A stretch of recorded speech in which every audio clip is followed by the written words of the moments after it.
Olá, queridos alunos, estão todos bem? Eu espero que sim.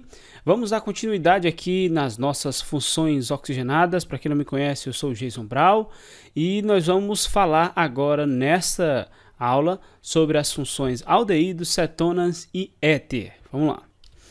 Antes de começar a falar especificamente das cetonas e do aldeído, eu preciso explicar para você o que é uma estrutura chamada carbonila. Ela vai aparecer nas duas funções em situações diferentes, né? Mas vai aparecer nas duas funções. Primeiro, o que é uma carbonila? A carbonila é simplesmente um carbono ligado com ligação dupla com o oxigênio, como você está vendo aqui. E aqui desse lado você tem grupos substituintes, que pode ser qualquer coisa. Esse R indica que pode ser qualquer coisa. Então, sempre que aparecer essa estrutura desta forma, nós vamos ter uma carbonila, tá? E ela vai aparecer em diversos compostos que a gente vai estudar, né? Por exemplo, você vai ver aqui nos aldeídos, nas cetonas, nos ácidos carboxílicos, nos ésteres, nas amidas, ela vai sempre aparecer, inclusive aqui ligados a anel aromático, enfim, vai ter uma grande quantidade de compostos que essa estrutura vai aparecer, tá certo? Antes de a gente estudar o aldeído, tinha que explicar ela, né, para você saber o que é uma carbonila. Mas vamos em frente. Agora a gente já entra, né, nos aldeídos, mas vamos lá. Primeiramente, o que é essa função aldeído, tá? Quando é que eu vou ter aldeído? Primeiro, eu tenho uma carbonila e de um lado eu tenho um hidrogênio. Do outro lado eu vou ter um outro grupo carbônico qualquer. Aí sim eu vou ter um aldeído. Primeiro, repetindo, olha. Para ter um aldeído eu tenho que ter um carbono com a ligação dupla com oxigênio, isso forma a carbonila e essa carbonila está ligada a um hidrogênio. E do outro lado eu vou ter um outro grupo carbônico, né? É tanto que essa estrutura, no caso dos aldeídos, ela vai aparecer nas extremidades de cadeia, tá? Uma substância muito comum que a gente vai estudar hoje aqui nos aldeídos vai ser o formol, que é uma substância que é usada para conservar peças anatômicas, né? Então você vai no laboratório às vezes e você sempre vê lá nesses laboratórios algumas peças anatômicas sendo conservadas e elas são conservadas no formol, mas vamos já falar mais aprofundado desse composto. Bom, vamos aqui explicar o que é isso. Existem diversos aldeídos e a aplicação deles é muito grande, né? Mas especificamente falando do formol, o formol é uma substância que é usada para fazer, por exemplo, embalsamento. O que é embalsamento? Quando, por exemplo, uma pessoa morre e você vai demorar mais do que 24 horas para enterrar essa pessoa, ou por exemplo, quando ela tem que ir para um outro estado, para um outro país, para outra cidade, ou então por algum outro processo, né, ela não pôde ser enterrada em menos de 24 horas, que é o tempo de decomposição normal, né? Passou desse período, você tem que fazer um processo de embalsamento. O que é embalsar, né? Isso é uma técnica muito antiga, inclusive usada pelo pessoal que fazia múmias lá no Egito. Não se sabe se eles usavam especificamente o formol ou formaldeído, mas eles utilizavam isso para que o corpo ficasse conservado. Alguma coisa era utilizada, mas hoje em dia se usa o formol. Então o que se faz? Retira-se as vísceras, né, que é os órgãos aqui internos, e retira-se o sangue, ou a quantidade de sangue que você retira e injeta formol é que vai determinar o quanto tempo o corpo pode ser conservado, tá? Geralmente, se eu não me engano, eu acho que até 7 dias pode ser conservado no formol o corpo de um ser humano, por exemplo, né? Se for para congelado, obviamente vai durar muito mais, até anos, né? Mas o processo de embalsamento é dessa maneira, né? Esse processo ele já é muito conhecido, cerca de 4.000 anos, né, o processo de embalsamento em si, mas não tem certeza se naquela época já se usava o formaldeído. Estou um pouco rouco, acho que é algum problema. Mas enfim, vamos dar continuidade aqui à nossa aula. Então a gente tem ainda a utilização dessa substância, né, em desinfectantes que são antissépticos, ou seja, opa, caiu aqui o negócio. Nós temos aqui a utilização na indústria de plásticos, tintas, resinas, medicamentos, explosivos, agrotóxicos, muitas outras coisas que a gente vai ter a utilização dessa substância, mas ela é uma substância tóxica, ela é agressiva a seres vivos, né? Por isso que ela é usada, inclusive, como bactericida, tá? Então, pesquise mais aí sobre o formaldeído. Bom, outra Outros usos para o formol é porque antigamente o formol era usado como para alisamento de cabelo. Hoje em dia já se sabe que é uma substância cancerígena, né? Então é ilegal um salão de beleza que faz o alisamento de cabelo com formol. Já tem registro de pessoas que tiveram câncer em decorrência de tratamento de cabelo utilizando formol, e essas pessoas morreram. Então é por isso que é importante tomar cuidado e conhecer essas substâncias, né? Ela também quando você faz um processo chamado defumação, que você expõe, né, os alimentos à fumaça para serem conservados, uma das coisas que vai ajudar a conservar, porque na fumaça, na queima da madeira, vai ser produzido formol, é um dos gases que é liberado. Por isso que ele vai ser utilizado lá para conservar a carne. Ele naturalmente, pela queima da madeira, ela vai expelir essa substância e aí vai ser usada, né, para fazer a conservação de carnes, né? Isso é muito comum quando não tinha geladeira, né? Então você tinha que se defumar. Até em países que eram muito gelados, na época do verão, eles poderiam fazer isso para conservar a carne, né, por mais tempo, né? Porque quando está no inverno você pode conservar com gelo, mas no verão não. Então é uma das possibilidades, né, você fazer carne defumada. Hoje em dia a gente sabe que tem muitos alimentos que são feitos dessa maneira, né? Como linguiças e tal. Tudo isso aí vai passar processo de defumação, né? Mas a defumação ocorre porque produz o formol e aí por isso que conserva a carne. Ou carne, né? Outra utilização de aldeídos, que é justamente uma reação com o formaldeído que forma isso, é a baquelite. O que é a baquelite? Baquelite foi o primeiro material plástico produzido sinteticamente. Antigamente os materiais plásticos eram muito difíceis, né? E aí os materiais plásticos que a gente tinha era só encontrado na natureza. O primeiro que foi produzido sinteticamente foi a baquelite. Esse nome baquelite se deve justamente ao cara que inventou, um belga norte-americano, em 1907, que é o Leo Birkeland. Então, provavelmente esse nome baquelite está relacionado com o nome dele, né? É um plástico mais duro. Você vai encontrar isso geralmente em algumas joias que o pessoal usava, sabe? Uns colares que o pessoal usa. Colares não, umas pulseiras que o pessoal colocava aqui no pulso, né? No pulso, né?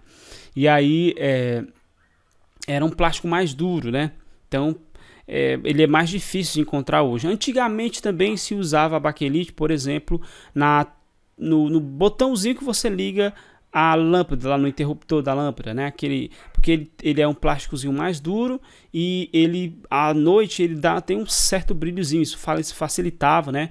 Para que quando você acordasse de noite no breu, no escuro, você pudesse ver aonde ligar a tomada. Então seria aí uma boa utilização. Mas tem uma desvantagem, né? No caso da baquelite, que ela é um composto que a gente chama de termofixo. Depois que você modelou, esquentou e modelou, você não pode mais remodelar aquilo, ele é definitivo, né? Se você for colocar de novo para esquentar, ela pode incendiar e tal. Então é por isso que a gente não usa mais tanto baquelite, né?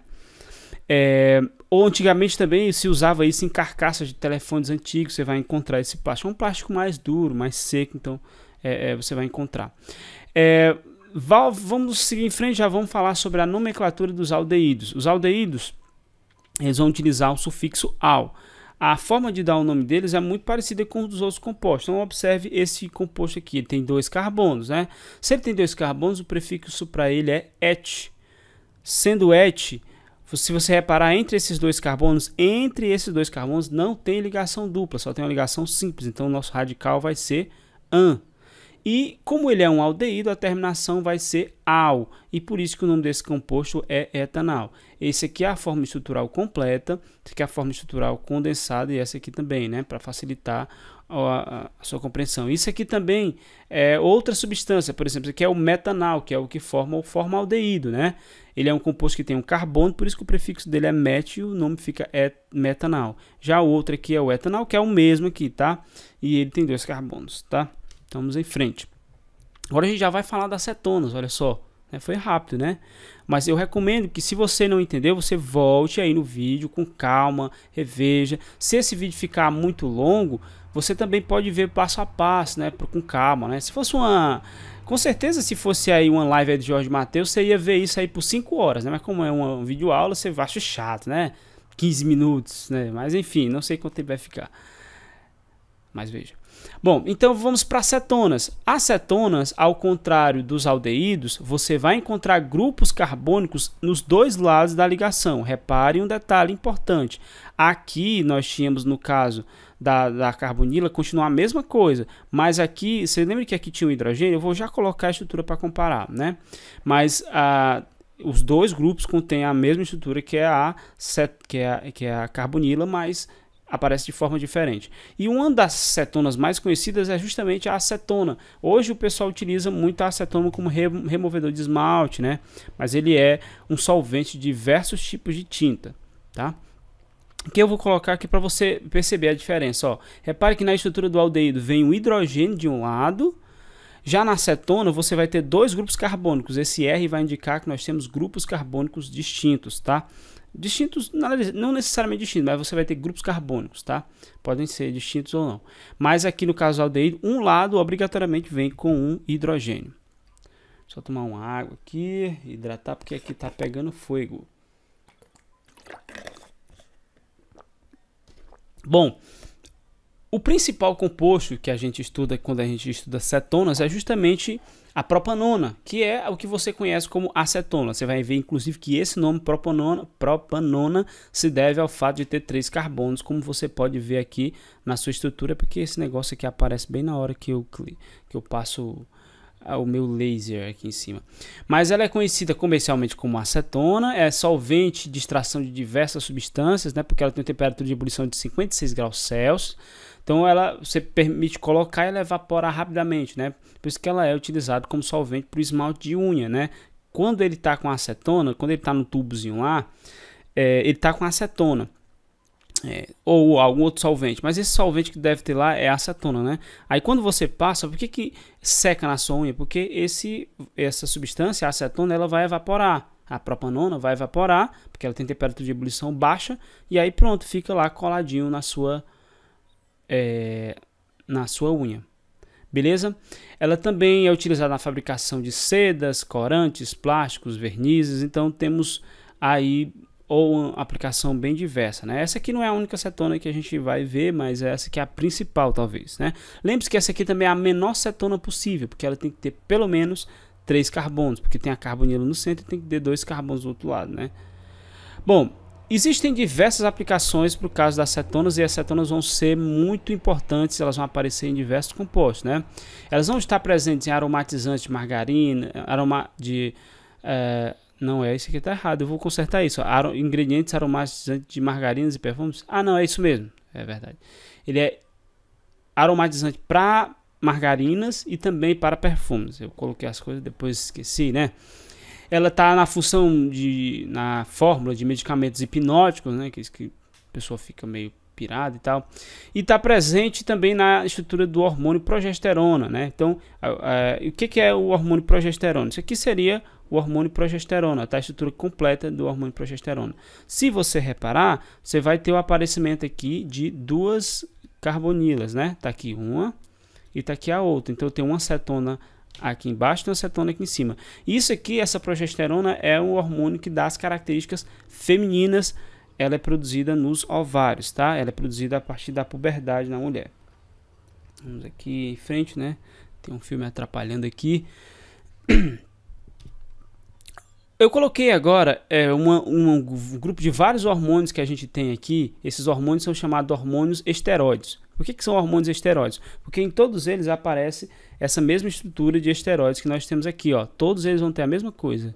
Todos eles vão ter a mesma coisa. Todos. Tá vendo isso aqui, ó? Um anel aromático com um hexágono, com outro hexágono e um composto de 5 carbonos, aí, que é um pentágono, né? Então, todos eles vai ter a mesma estrutura. Isso aqui é que a gente chama de esteroides. Mas nesses compostos, alguns deles vão aparecer esse grupo cetônico, né? Aqui, se você reparar no cortisol, que é muito parecido com a estrutura da progesterona, como a gente vai ver, tá aqui embaixo, ó, tá certo? O cortisol tem aqui as 2 cetonas, uma embaixo e outra em cima. A corticosterona, porque está em inglês, mas dá para você entender, né? Também tem uma estrutura muito parecida, né? Tem aqui o aparecimento de cetona, e aqui também tem cetona. Mas aqui também aparece álcool, nesse cortisol também aparece álcool aqui, e aqui também aparece álcool, tá? Essa hidroxila representa um álcool. Aqui nós temos na aldosterona, nós temos também uma carbonila aqui, outra carbonila aqui e outra carbonila aqui, e aqui nós temos a função álcool, que nós já estudamos, tá? Nós temos aqui a progesterona, que a gente já viu, mas tá aqui, ó, a nossa carbonila e aqui a outra carbonila. Nós temos aqui o beta-estradiol, que é outro hormônio que é produzido naturalmente pelo corpo, né? Lembrando que o cortisol é o hormônio do estresse e os outros aqui eu não estou lembrado direito, mas a progesterona já falei, né? A aldosterona eu não lembro, mas você pode pesquisar isso aí. O beta-estradiol também esqueci agora no momento, mas você vai pesquisar, tá? Porque você é fera. Mas enfim, aqui nós temos uma hidroxila, esse aqui é o quê? Álcool, exatamente. Aqui nós temos outra hidroxila. Isso aqui é o quê? Não é um álcool, porque aqui nós temos um anel aromático. Então, isso aqui é um fenol no beta-estradiol. Você tem que ficar esperto nisso aí, porque se cair em algumas provinhas, você vai se ferrar, né? Quando eu tenho hidroxila ligada ao anel aromático, eu tenho um fenol e não um álcool, tá? Fique ligado, fique esperto. Mas vamos lá. A outra estrutura aqui, que é a estrutura da testosterona, que dá as características do sexo masculino, para você que, né, forte assim tal.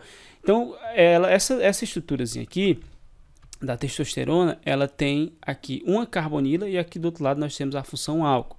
Lembre-se que a testosterona, ela pode ser também, esses hormônios, né, eles podem ser repostos, com o tempo o homem vai perdendo um pouco de testosterona, ele pode fazer terapia hormonal, assim como a mulher também pode fazer, tá? E aí para recuperar alguns desses hormônios. E também tem gente que toma testosterona, né, que são chamados esteroides anabolizantes, para ficar com o corpozão musculoso, né? Então isso é uma parte muito polêmica, mas tem gente que usa, né, essas substâncias aí, e dizem que até apesar de ser perigoso, controlado, pode ter um uso passado por um médico, tal, bem acompanhado, pode ter um uso bacana, eficiente. Mas enfim, isso não vem ao caso porque eu não sou médico nem nutricionista para falar bem sobre o assunto, tá?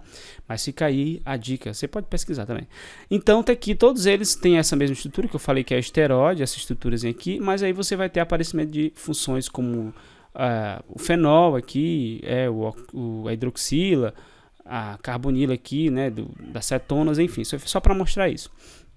Nomenclatura das cetonas. A nomenclatura das cetonas é dada da seguinte maneira: você vai utilizar a terminação ona, tá certo? Como você pode ver aqui, ó, a cetona que a gente tem aqui de menor tamanho, como eu falei, é a cetona de 3 carbonos. Então nós temos aqui uma cetona com 3 carbonos, o prefixo dela vai ser prop, tá?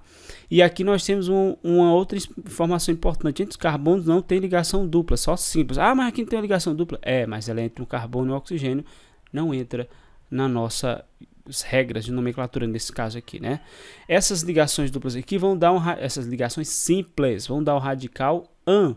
Então, por isso que o nome é propan, e a terminação para acetonas você vai utilizar o sufixo ona. Então tá aqui a forma estrutural, essa aqui é a forma estrutural completa, né? Aqui é a outra forma estrutural e aqui é a forma condensada e aqui é a forma molecular, né? O composto tem 3 carbonos, 6 hidrogênios e 1 oxigênio. Aqui tem outro exemplo. Quando você tem Opa, que é isso? Não, eu vou reiniciar agora, seu safado. Certo? É porque o computador aqui queria reiniciar e eu disse para ele se ferrar. Mas enfim, aqui nós temos uma outra estrutura de cetonas, que aqui é o caso, por exemplo, da penta-2-ona. O que é penta-2-ona? É porque a estrutura da carbonila está aparecendo no carbono 2, por isso que você tem que enumerar, colocar a posição que ela ocupa e colocar a terminação ona. Aqui nós temos a penta-3-ona. Aqui já está aparecendo no carbono 3, então por isso que você tem que enumerar direitinho. Só tomar mais um gole d'água aqui, porque ninguém é de ferro, né?